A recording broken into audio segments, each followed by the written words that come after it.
नमस्कार दोस्तों, मैं चंद्रकांत देशमुख बाय इंस्टीट्यूट के ऑनलाइन वीडियो लेक्चर में आप सबका स्वागत है। और दोस्तों, आज के लेक्चर में हम बात करेंगे प्लांट ग्रोथ एंड डेवलपमेंट के टॉपिक से एब्सिसिक एसिड, जो हमारा एक ग्रोथ प्रमोटर है। देखिए, ये फाइनल हमारा ग्रोथ प्रमोटर होगा अब इस वीडियो लेक्चर का। उसके बाद ठीक है, अलग सा टॉपिक हम देख लेंगे प्लांट ग्रोथ एंड डेवलपमेंट में। तो आज के वीडियो में आज हम बात करेंगे पूरा का पूरा डिटेल एब्सिसिक एसिड के बारे में, जिसे और एक नाम से भी पहचाना जाता है, that is called as stress hormone. Abscisic acid को हम एक और नाम से भी पहचानते हैं, that is the stress hormone. इस हार्मोन को स्ट्रेस हार्मोन क्यों बोलते हैं, ये आगे आपको समझ में आएगा। तो पहले इसके ठीक है, एब्सिसिक एसिड के डिस्कवरी के बारे में बात करते हैं कि एब्सिसिक एसिड को और एक नाम से भी पहचाना जाता है, that is known as abscisin second and dormin भी कह दिया जाता है इसे। दूसरा भी एक नाम है उसका, डॉर्मिन एंड एब्सिसिन सेकंड। ठीक है, तो उसके बारे में बात करेंगे। देखिए, साइंटिस्ट का नाम है एडिकॉट। पहला जो साइंटिस्ट हम बात करेंगे जिसका नाम है एडिकॉट। ठीक है, साइंटिस्ट का नाम है एडिकॉट। ठीक है, और जो दूसरा साइंटिस्ट है हम जिसके बारे में बात करेंगे, जिसका नाम है वेरिन। ठीक है, वेरिन। सेकंड साइंटिस्ट का नाम क्या है, वेरिन। ठीक है, साइंटिस्ट एडिकॉट ने ठीक है एब्सिसिक एसिड को क्या कह दिया था, एब्सिसिन सेकंड, EBSCI एब्सिसिन सेकंड। इसका नाम क्या दे दिया था इन्होंने, एब्सिसिन सेकंड। ठीक है, और साइंटिस्ट वेरिन ने इसका नाम जो दिया था, ठीक है, तो डॉर्मिन नाम दिया था उसको। क्या नाम दिया था दोस्तों, डॉर्मिन, क्योंकि ये बर्ड में एंड सीड में डॉर्मेंसी क्रिएट करता है। इसका नाम डॉर्मिन इसीलिए दे दिया था क्योंकि it can create seed dormancy as well as bird dormancy. Seed and bird दोनों में भी ये डॉर्मेंसी क्रिएट कराता है, इसलिए इसका नाम क्या दे दिया दोस्तों, bird and seed dormancy hormone, that is known as a डॉर्मिन।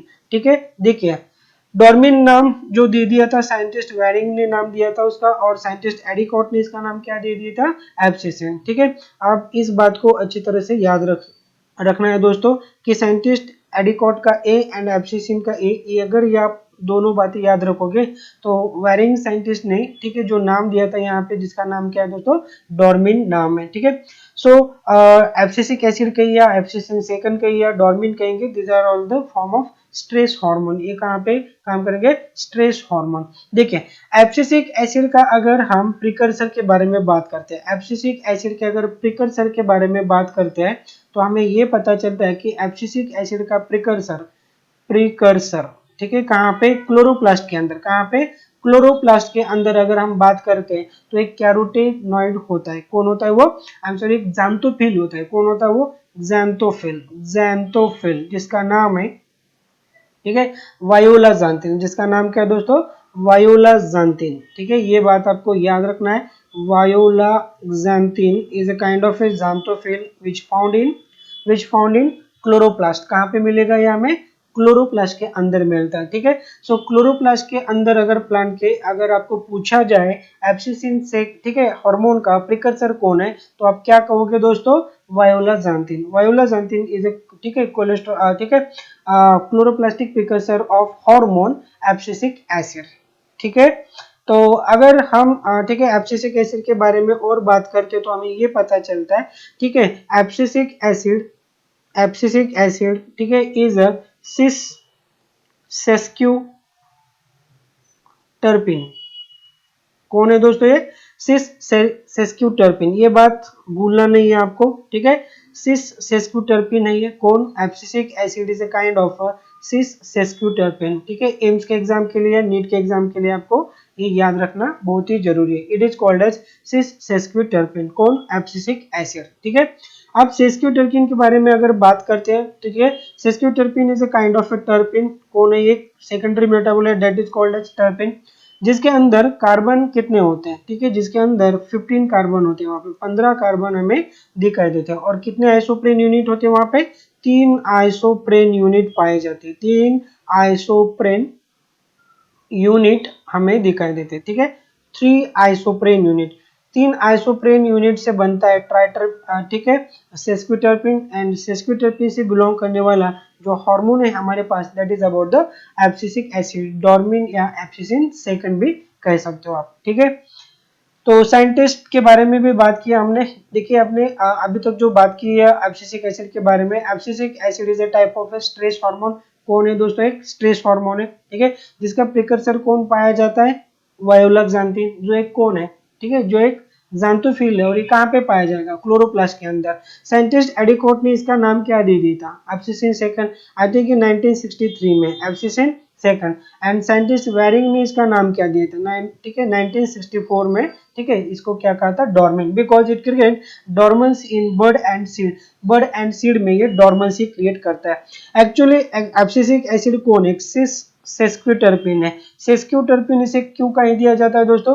क्योंकि sesquiterpene which consist the 15 carbon atom, 15 carbon atom होते हैं, और वहां पे कि कितने आइसोप्रेन यूनिट होते हैं, ऐसा अगर पूछा जाए तो 3 आइसोप्रेन यूनिट होते हैं, क्योंकि एक आइसोप्रेन यूनिट के अंदर 1 isoprene unit consist of how many carbon?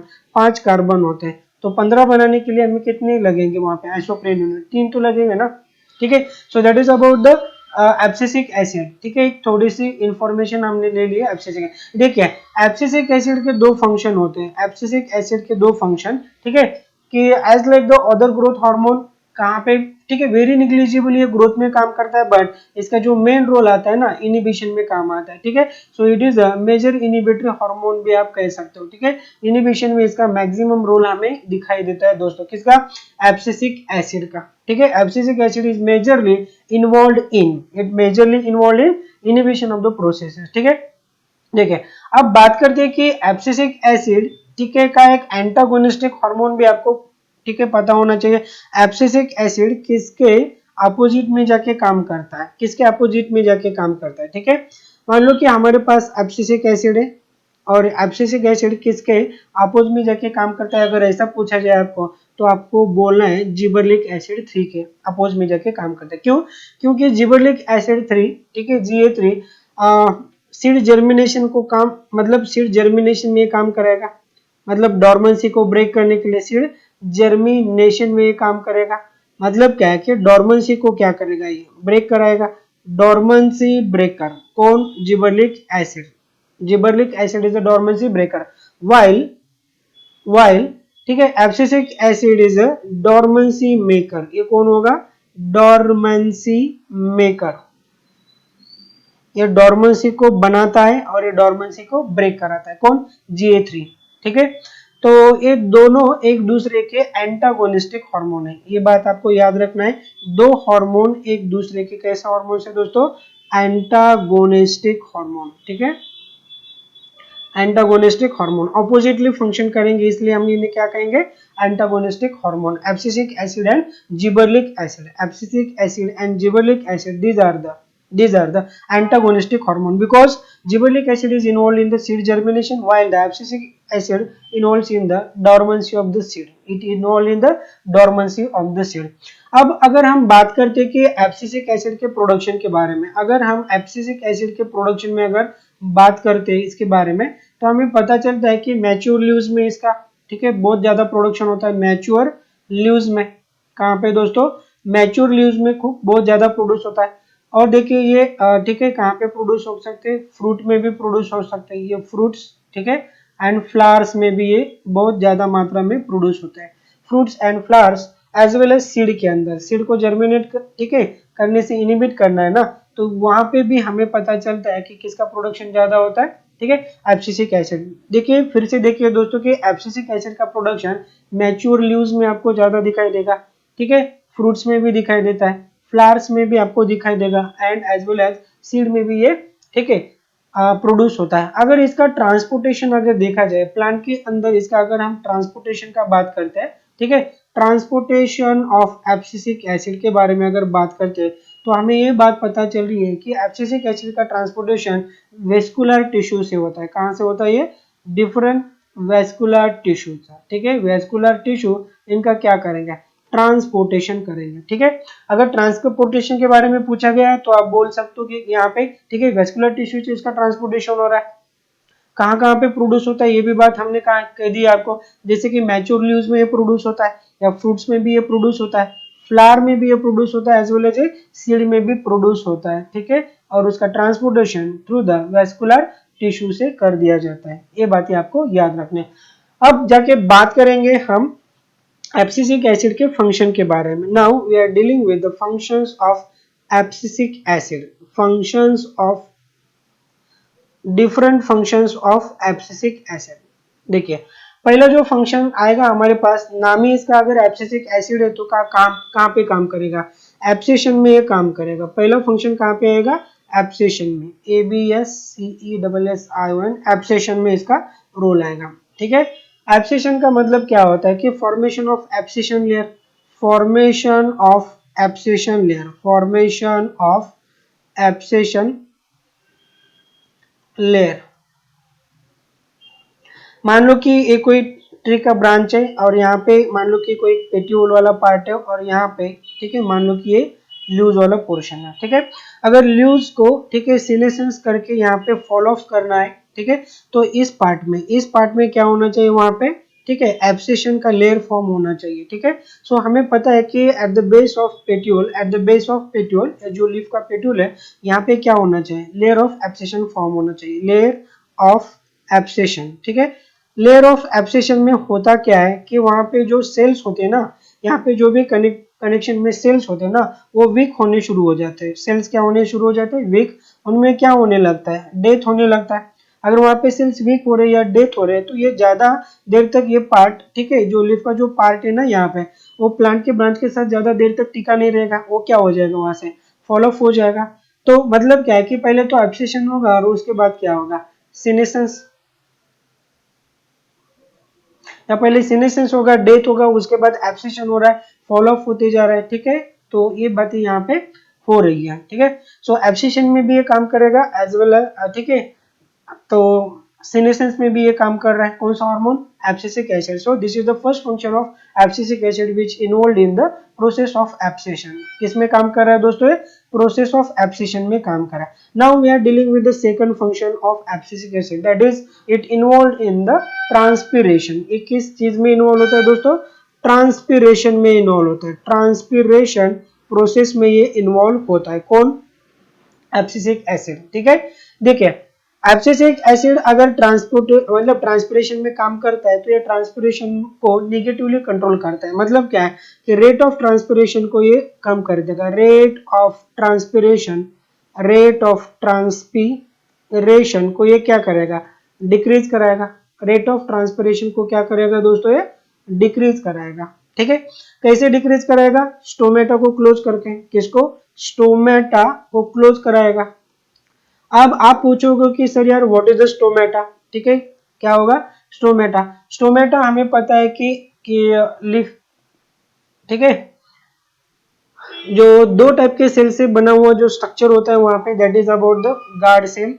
जो दो सेल से बना होता है, एक होते हैं वहां पे मेन गार्ड सेल और दूसरे होते हैं वहां पे सब्सिडरी सेल। कौन से सेल होते हैं दोस्तों, सब्सिडरी सेल्स। इन दो सेल से बना हुआ जो स्ट्रक्चर होता है that is called as stomata. Stomata के बीच में एक ओपनिंग होती है, that opening is known as stomatal aperture. ठीक है, स्टोमेटल अपर्चर, क्या बोलेंगे दोस्तों हम इसे, stomatal aperture. So stomatal aperture is the actual site from where the gases exchange will occur. ठीक है, is a actual site from where क्या कह सकते हैं हम, from where, actual site from where gases gas exchange is occurred with water vapor, क्योंकि transpiration में हमें पता चलता है कि किसका, ठीक है, एक्सचेंज होता है। प्लांट के अंदर से वाटर वेपर बाहर चले जाएंगे, water in the form of water vapour, और अंदर कौन आएगा, गैस आएगा। और गैस में भी जनरली कौन आता है वहां पे, कार्बन डाइऑक्साइड। सो इसका मतलब क्या है कि कार्बन डाइऑक्साइड अंदर आएगा, ठीक है, और बाहर कौन चला जाएगा, वाटर के वेपर्स बाहर चले जाएंगे। So that is known as a transpiration. यहाँ पे क्या हो रहा है कि ट्रांसपिरेशन में ये सब चीजें हमें दिखाई देती है। नाउ अगर हम उसके स्ट्रक्चर के बारे में बात करते हैं, गार्ड सेल, ठीक है, guard cell and subsidiary cells जो स्ट्रक्चर बनाते हैं यहाँ पे, मान लीजिएगा कि गार्ड सेल है, these are the guard cell. ठीक है, और इनके सराउंडिंग में जो सेल्स होते हैं ना, मान लो कि इनके जो सराउंडिंग में जो सेल है, these are the subsidiary cells, these are the subsidiary cells. ये कौन से सेल है दोस्तों? Subsidiary cells. These are the subsidiary cells. और जो अंदर वाले जो सेल्स हमने बोल दिए आपको, that these are the guard cell. चलो हम इनको नाम भी दे देंगे यहाँ पे। मान लो कि these are the subsidiary cells. Subsidiary cells, ये कौन से सेल है दोस्तों? These are the subsidiary cell. And these are the guard cell. ये कौन से सेल है दोस्तों? Guard cell. ओके, देखिए, और यहाँ पे एक छोटी सी आपको जो ओपनिंग दिखाई देती है ना दोस्तों, this opening is known as stomatal aperture. This opening is known as stomatal aperture. क्या बोल देंगे दोस्तों? Stomatal aperture. समझ में आ रहा है? जो गार्ड सेल होते हैं ना, उनका जो अंदर का जो सेल वॉल होता है, इनसाइड वाला सेल वॉल, वो ज्यादा थिक होता है। ये बात आपको याद रखनी है, ठीक है? Cell wall inside the guard cell का जो सेल वॉल होता है इनसाइड, वो ज्यादा थिक होता है वहां पे, ठीक है? और बाहर वाला जो वॉल होता है ना, तो थोड़ा सा थीन होता है as compare to inside wall. ये होता है बाहर वाला थोड़ा सा थीन होगा, तो अंदर वाला कैसा होता है? ये थोड़ा सा ठीक होता है। और यहाँ पे जो ओपनिंग बन रही है ना, उस ओपनिंग को ही हम क्या कह रहे हैं? Stomatal aperture. जहाँ से ही क्या होता है? कार्बन डाइऑक्साइड अंदर आता है जनरली फोटोसिंथेसिस के लिए जो रिक्वायरमेंट होती है, और वाटर वेपर क्या होते हैं? यहाँ से बाहर चले जाते हैं। वाटर के वेपर क्या होते हैं? यहाँ से बाहर चले जाते हैं। ये दोनों चीजें यहाँ से होती है, ठीक है? अब हमें एक चीज याद रखनी है, अगर गार्ड सेल, ठीक है, गार्ड सेल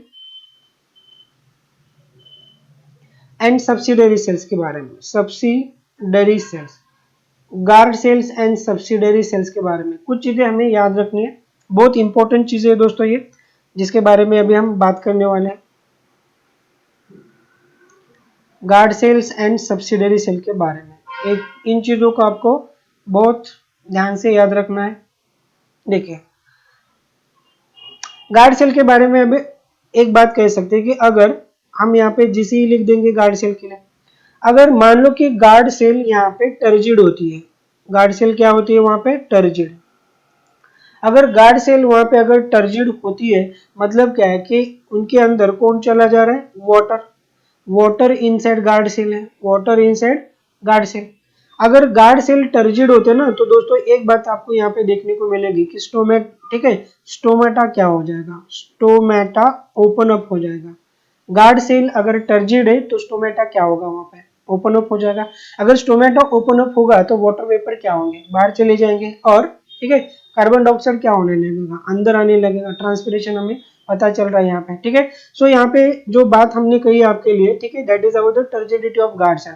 अगर गार्ड सेल टर्जिड होती है तो स्टोमेटा क्या होने लगेगा? ओपन होने लगा। गार्ड सेल टर्जिड होने का कारण क्या है? वहां पे अंदर कौन जा रहा है? वाटर जा रहा है। अगर सेल के अंदर वाटर जा रहा है तो सेल क्या होगा ना? टर्जिड तो हो जाएगा, ठीक है? तो जब गार्ड सेल टर्जिड होती है तो उस टाइम में सब्सिडरी सेल्स का क्या होता है? यहाँ पे हम सब्सिडरी सेल को ऐसे निकाल देंगे यहाँ पे, ठीक है? सब्सिडरी सेल्स उस टाइम पे क्या होते हैं? श्रिंक होने लगते हैं। वो क्या होने लगते हैं? श्रिंक। जब सब्सिडरी सेल्स श्रिंक होते हैं ना, तो इसका मतलब क्या है कि उनके अंदर का जो वाटर था, वो वाटर क्या हो गया? निकल के कहाँ पे चला जाएगा? ठीक है, वाटर आउट हो गया और कहाँ पे चला गया? ठीक है, गार्ड सेल्स के अंदर चला गया। ठीक है, इसका मतलब क्या है कि जब स्टोमेटा ओपन अप होता है तो वहां पे दो कंडीशंस आने लगेंगे। ठीक है, सब्सिडरी सेल का श्रिंकेज होना एंड गार्ड सेल का क्या होना? ठीक है, टर्जिड होना। ये दो बातें आपको याद रखना है अभी दोस्तों। ठीक है, समझ में आ गया? ठीक है, जब गार्ड सेल टर्जिड होते तो क्या होगा? वहां पे स्टोमेटा ओपन अप होगा। अब जब, ठीक है, सब्सिडरी सेल जब, ठीक है, श्रिंक होते तब उस कंडीशन में भी क्या होगा? ठीक है, स्टोमेटा ओपन रहेगा। ये बात आपको याद रखना है। नाउ अब दूसरे कंडीशन के बारे में बात करेंगे। अगर गार्ड सेल के अंदर का वाटर अगर निकल जाएगा बाहर, ठीक है, बाहर निकल जाता है, तो हम क्या कहेंगे वहां पे? ठीक है, सेल क्या हो जाएंगे? श्रिंक हो जाएंगे। सेल क्या हो जाएंगे? श्रिंक। अगर गार्ड सेल श्रिंक होते हैं तो स्टोमेटा क्या हो जाएगा? स्टोमेटा क्लोज होता है। स्टोमेटा क्या होगा दोस्तों? क्लोज होगा। ये दो बातें आपको याद रखनी है। अगर इसे इसके कंपैरिजन में हम यहाँ पे बात करेंगे, कहाँ पे? ठीक है, हम बात करते सब्सिडरी सेल के बारे में। ठीक है, सब्सिडरी सेल्स में क्या दिखाई देगा आपको? ठीक है, मतलब क्या है कि गार्ड सेल से अगर वाटर निकल जाएगा तो कहाँ पे जाएगा? वो सब्सिडरी सेल के अंदर जाएगा, और सब्सिडरी सेल्स क्या होने लगेंगे? वहां पे टर्जिड होने लगेंगे। अगर सब्सिडरी सेल्स टर्जिड होने लगते हैं, ठीक है, because of intake of water, वहां पे वाटर क्या हो गया, इनटेक हो गया ना, तो ऐसे कंडीशन में क्या होगा, स्टोमेटा क्लोज होता है, स्टोमेटा क्लोज होता है, ये बात आपको याद रखना है बहुत, ठीक है, कि इंपॉर्टेंट कॉन्सेप्ट है। अब हम ये देखने लगेंगे कि यहाँ पे, ठीक है, गार्ड सेल एंड, ठीक है, हमें पता होना चाहिए कि सब्सिडरी सेल में ऐसा क्यों हो रहा है भाई, कि एक सेल, ठीक है, की श्रिंक होती जा रही है और दूसरी सेल क्या होती जा रही है, टर्जिड होती जा रही है, ऐसा क्यों होता है यहाँ पे, इसके बारे में थोड़ा सा बात करते हैं, ठीक है। देखिए दोस्तों, अगर मान लो कि यहाँ पे सोल्यूट का कॉन्सेंट्रेशन, किसका कॉन्सेंट्रेशन, सोल्यूट का कॉन्सेंट्रेशन अगर गार्ड सेल के अंदर बढ़ता है, जैसे कि मान लो कि पोटेशियम, ठीक है, तो उसको फॉलो करने के लिए कौन आएगा, वहां पे वाटर आएगा, जहां पे पोटेशियम का कॉन्सेंट्रेशन ज्यादा होगा उस साइड में कौन आ जाएगा, ठीक है, वाटर आ जाएगा, ठीक है। नियर सराउंडिंग से क्या होगा कि वाटर कहाँ पे आने लगेगा, water inside the guard cell, water कहाँ पे आने लगेगा, गार्ड सेल, और गार्ड सेल क्या होने लगेंगे, टर्जिड होने लगे। अगर गार्ड सेल टर्जिड होती है तो स्टोमेटा क्या होगा, ओपन अप होगा, ये बात आपको पहले याद रखना है। अगर स्टोमेटा क्लोजिंग के बारे में बात करते तो क्या होना चाहिए, अपोजिट होना चाहिए। अगर मान लो कि यहाँ पे पोटेशियम आयन जो है, अगर ये गार्ड सेल के बाहर निकल जाता है, ध्यान से सुनिए, अगर पोटेशियम आयन गार्ड सेल के बाहर निकल जाता है तो क्या होगा, वाटर भी उसके साथ क्या होगा, निकल जाएगा। वाटर एंड, ठीक है, आयंस अगर निकल जाते हैं तो सेल क्या होगा, वहां पे श्रिंक हो जाएगा, गार्ड सेल क्या हो जाएगा, गार्ड सेल श्रिंक होना शुरू हो जाएगा।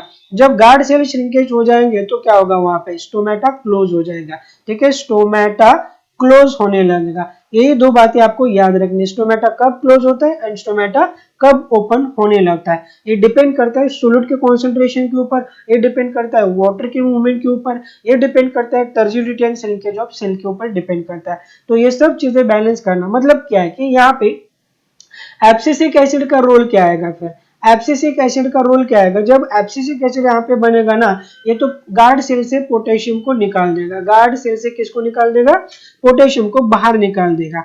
अगर गार्ड सेल से पोटेशियम निकल जाए तो कौन निकल जाएगा, उसके साथ वाटर भी निकल जाएगा। अगर वाटर का अमाउंट गार्ड सेल में अगर कम होने लगता है तो वहां पे टर्जिडिटी होगी नहीं, वहां पे क्या होने लगेगा, श्रिंकेज होने लगा। अगर श्रिंकेज होता है ना सेल, तो दोस्तों आप ये बात मान के चलिएगा कि स्टोमेटा क्या होने लगा, क्लोज हो जाएगा, स्टोमेटा क्या हो जाएगा दोस्तों, क्लोज हो जाएगा।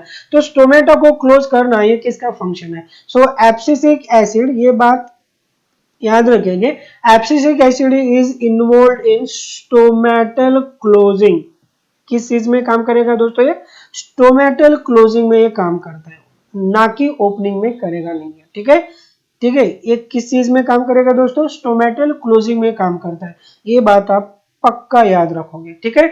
नाउ अगले फंक्शन के बारे में बात करते हैं, एब्सिसिक एसिड के अगले फंक्शन के बारे में बात करते हैं, फिर से रिवीजन में देखते हैं कुछ चीजें, अभी बात करते हैं अगले पोर्शन में। It promote the bud dormancy as well as seed dormancy, ठीक है, promote bud and seed dormancy, किस चीज में काम करेगा ये, बर्ड एंड सीड डॉर्मेंसी में काम करता है, ठीक है। डॉर्मेंसी का मतलब क्या होता है दोस्तों, ठीक है, अगर फेवरेबल कंडीशन होने के बाद भी अगर सीड का जर्मिनेशन होता नहीं है, ठीक है, failure of seed germination in favourable condition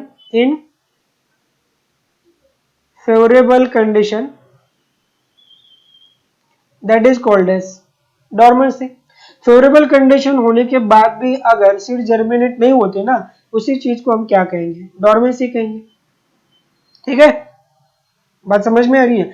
तो डॉर्मेंसी को मेंटेन करना किसका रोल आएगा यहाँ पे, सो डॉर्मेंसी को मेंटेन करने वाला जो हार्मोन है हमारे पास, that is about the abscisic acid. So dormancy को मेंटेन करने वाला हार्मोन कौन है, हमारा एब्सिसिक एसिड। जनरली सीड के कोट में, जनरली मान लीजिएगा कि दोस्तों कोई सीड है हमारे पास, और ठीक है, ये बाहरी पोर्शन अगर हम मानते हैं कि सीड का कोट है, ये कौन सा पोर्शन है बाहरी वाला, ग्रीन कलर में सीड का कोट मानते हैं, ठीक है। तो हमें पता चलता है कि यार कि सीड के कोट के अंदर किसका अमाउंट ज्यादा होता है, एब्सिसिक एसिड का अमाउंट ज्यादा होता है।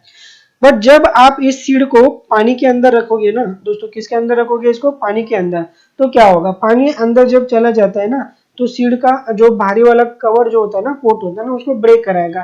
ठीक है, मतलब ये काम कौन कराएगा अंदर, ठीक है, जिबरेलिक एसिड काम कराता है। ठीक है, तो सीड का डोर्मेंसी मेंटेन करना किसका रोल है, एब्सिसिक एसिड का। एंड जिबरेलिक एसिड का क्या रोल आएगा, सीड डोर्मेंसी को ब्रेक करना, यानी कि सीड को जर्मिनेट कराना। ये फंक्शन दोनों के आपको दिखाई देंगे। ठीक है, सीड एंड बड डोर्मेंसी में ये काम आएगा। तो इसी के लिए इस हार्मोन को एक नाम से हमने बोल दिया था, दैट इज अबाउट द डोर्मिन। ठीक है, वेरिंग साइंटिस्ट ने इसको क्या कह दिया था, डोर्मिन। इस हार्मोन का एक नाम हम जो बोल रहे हैं एब्सिसिक एसिड का, that is known as dormin. Okay, बात को याद रखिए। सो इससे डोर्मेंसी भी हो गई। नाउ अब बात करते हैं कि abscisic acid involve in inhibition of is involve in inhibition of cambial activity. किन एक्टिविटी को, कैम्बियल एक्टिविटी को ये इनहिबिट कराता है। किन एक्टिविटी को इनहिबिट कराता है दोस्तों, कैम्बियल एक्टिविटी। जनरली प्लांट के अंदर कैम्बियल एक्टिविटी कब आती है, जब सेकेंडरी ग्रोथ होता है, वहां पे प्लांट के अंदर कौन होता है, सेकेंडरी ग्रोथ। हमें पता है जब गर्थ इंक्रीज होने लगता है ना, कौन इंक्रीज होने लगता है, ग्रोथ, गर्थ। ठीक है, मतलब ये किसका रोल है, सेकेंडरी मेरिस्टेमेटिक टिश्यू का रोल है, सेकेंडरी मेरिस्टेम का ये रोल हमें दिखाई देता है। इस एक्टिविटी को इनहिबिट कौन कराता है, कैम्बियल एक्टिविटी को इनहिबिट कराना है किसका काम है। ठीक है, एब्सिसिक एसिड का ये रोल है कि which inhibit the cambial activity.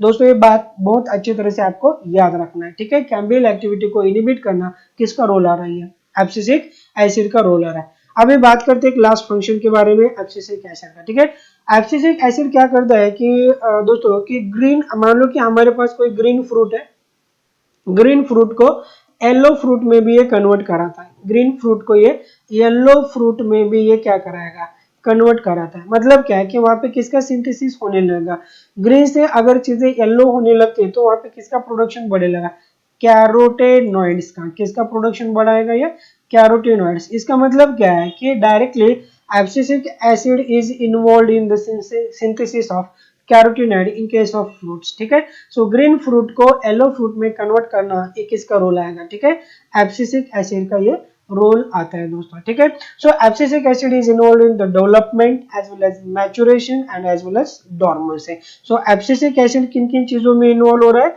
ठीक है, डेवलपमेंट में भी इन्वॉल्व हो रहा है, प्लांट के मैच्योरेशन में भी इन्वॉल्व हो रहा है, as well as it involve in the dormancy. किस चीज में इन्वॉल्व हो रहा है दोस्तों, डोर्मेंसी में भी ये इन्वॉल्व हो रहा है। ठीक है, तो एक हो गया आज का हमारा टॉपिक एब्सिसिक एसिड। फिर से एक बार, ठीक है, थोड़ा सा रिवाइज कर लेते हैं हम टॉपिक को, ताकि चीजें आपको फिर से अच्छी तरह से याद आए। तो दोस्तों आज के टॉपिक में हम बात कर रहे थे एक इंपॉर्टेंट हार्मोन के बारे में, that is about the abscisic acid. ठीक है, एब्सिसिक एसिड के बारे में जब हम बात कर रहे थे तो पहली बात ये बोल दी थी कि abscisic acid act as a stress hormone, जिसका प्रिकर्सर कौन आएगा, जिसका प्रिकर्सर रहेगा एक वाइलोजांथिन। कौन आएगा दोस्तों, वाइलोजांथिन। और वाइलोजांथिन हमें कहाँ पे पाया जाता है, क्लोरोप्लास्ट के अंदर, जो एक टाइप का कौन है, ज़ांथोफिल है।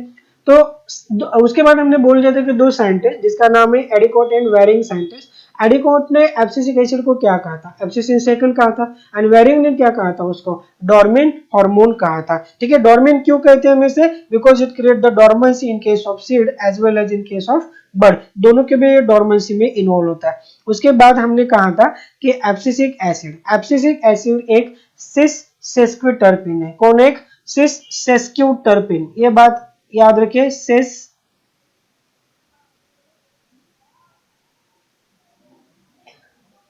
सेस्क्यूटर्पिन। दोस्तों सेस्क्यूटर्पिन एक काइंड ऑफ, ठीक है, टर्पिन है, PENE। Okay, sesquiterpene is a kind of terpene which having the 50 carbon, मतलब 15 कार्बन आइटम, और जिसके अंदर 3 कौन होते हैं, वहां पे आइसोप्रेन यूनिट होता है। और एक आइसोप्रेन यूनिट कितने कार्बन का होता है, 5 कार्बन आइटम का होता है। ठीक है, उसके बाद हमने बात किया था एब्सिसिक एसिड के प्रोडक्शन के बारे में।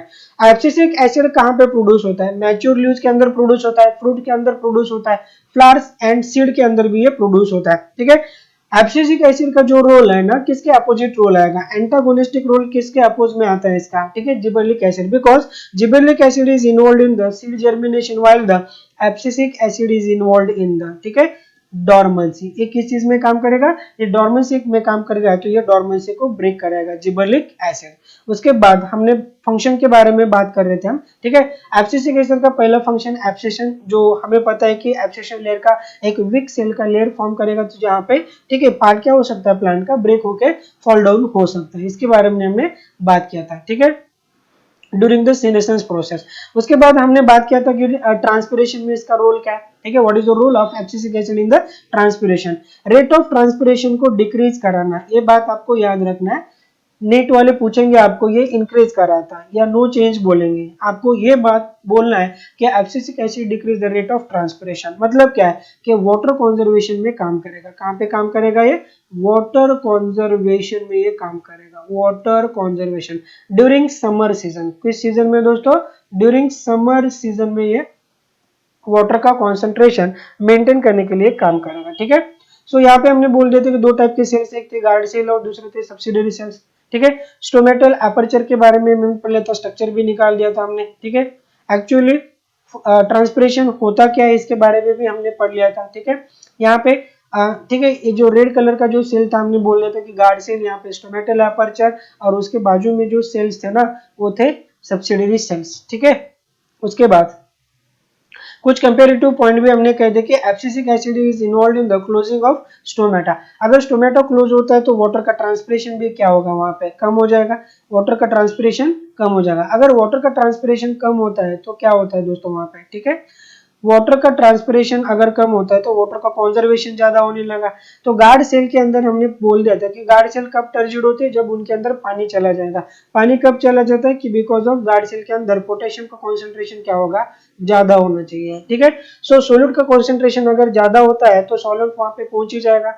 सॉल्वेंट पहुंचने के बाद सेल टर्जिड होते हैं, टर्जिड होने के बाद स्टोमेटा क्या होगा, ओपन अप होगा, ठीक है। बट जब गार्ड सेल उसके अपोजिट, ठीक है, स्ट्रक्चर में अगर जाती है या मतलब कि श्रिंक होती है तो स्टोमेटा क्या हो जाएगा, क्लोज हो जाएगा, ठीक है। स्टोमेटा क्या हो जाएगा दोस्तों, क्लोज हो जाएगा, ठीक है। तो सब्सिडरी सेल जब श्रिंक होती है तो जनरली स्टोमेटा क्या हो जाएगा, ओपन अप हो जाएगा। जब सब्सिडरी सेल टर्जिड होती है तो स्टोमेटा क्या होने लगेगा, क्लोज होने लगेगा। इन बातों को भी आपको याद रखना है अच्छी तरह से। उसके बाद हमने बोल दिया था कि सीड डॉर्मेंसी को ये प्रमोट करता है, या बर्ड डॉर्मेंसी को भी ये प्रमोट करता है, क्योंकि आउटर कोट में हमें किसका अमाउंट ज्यादा दिखाई देता है, एब्सिसिक एसिड का। जब आउटर कोट सीड का ब्रेक होता है ना, तभी जाके सीड का जर्मिनेशन शुरू होता है, ठीक है, ये बात आपको याद रखना है, ठीक है। उसके बाद हमने बोल दिया था कि प्लांट के अंदर सेकेंडरी मेरिस्टेम की जो एक्टिविटी होती है ना, कैम्बियल एक्टिविटी, उनको भी ये इनिबिट कराता है, इनको भी ये इनिबिट कराता है, ठीक है। और फाइनली हमने बोल दिया था कि अगर मान लो कि हमारे पास ग्रीन फ्रूट है और ग्रीन फ्रूट को अगर ये, ठीक है, कन्वर्ट करता है येलो फ्रूट में, तो वहां पे किसका अमाउंट बढ़ने लगेगा, ठीक है, कैरोटीनॉइड का अमाउंट ये बढ़ाता है, ठीक है। तो इसी के साथ हमने बोल दिया था कि abscisic acid is involve in the development, maturation and dormancy. दोस्तों इसी के साथ इस लेक्चर को हम यहीं पे खत्म करते हैं। अगर आपको लेक्चर समझ में आता है तो वीडियो को लाइक कीजिए, अपने दोस्तों के साथ शेयर कीजिए, ताकि उनको भी इस चीज का, ठीक है, फ्री वीडियो लेक्चर का फायदा हो जाए। और सबसे बड़ी, ठीक है, इंपॉर्टेंट बात जो है ना दोस्तों, कि चैनल को सब्सक्राइब करना ना भूलें, ठीक है। आपके लिए हम इतना अच्छा सा कंटेंट लेके आ रहे हैं, तो आपका भी ये काम बनता है कि अपने सर को थोड़ा सा हेल्प करना, ठीक है। तो अब चैनल को सब्सक्राइब करना ना भूले। मैं इस उम्मीद के साथ इस वीडियो को यहाँ पे खत्म करता हूँ कि आप चैनल को सब्सक्राइब कर लोगे। और फाइनली जय हिंद दोस्तों।